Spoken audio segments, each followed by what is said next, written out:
കടുത്ത വേനലിൽ വെന്തുരുകുമ്പോൾ മനുഷ്യർ മാത്രമല്ല മൃഗങ്ങളും ഒരു തുള്ളി തെളിനീരിനായി കേഴുകയാണ്. ചുട്ടുപൊള്ളുന്ന വെയിലത്ത് ദാഹമകറ്റാൻ കിട്ടിയ പ്ലാസ്റ്റിക് കുപ്പിയിലെ വെള്ളവുമായി മരത്തിലിരിക്കുന്ന സിംഹവാലൻ കുരങ്ങ് അടഞ്ഞിരിക്കുന്ന കുപ്പി കടിച്ചു തുറക്കാൻ ശ്രമിക്കുന്നതിനിടെ അബദ്ധത്തിൽ താഴെ വീഴുകയാണ്. നഷ്ടബോധത്തോടെ സങ്കടപ്പെട്ടിരിക്കുന്ന സിംഹവാലന്റെ ദൃശ്യങ്ങൾ വൈൽഡ് ലൈഫ് ഫോട്ടോഗ്രാഫർ ശ്രീനി മുപ്പത്തടത്തിന്റെ ക്യാമറ കണ്ണുകളിൽ പതിഞ്ഞു.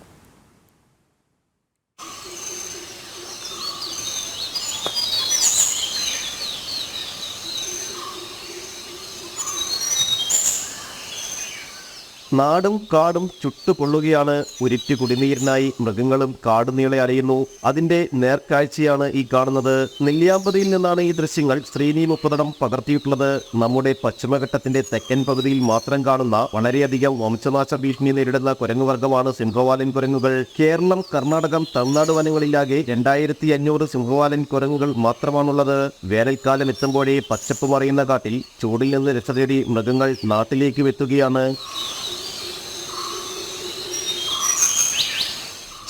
കൊച്ചി.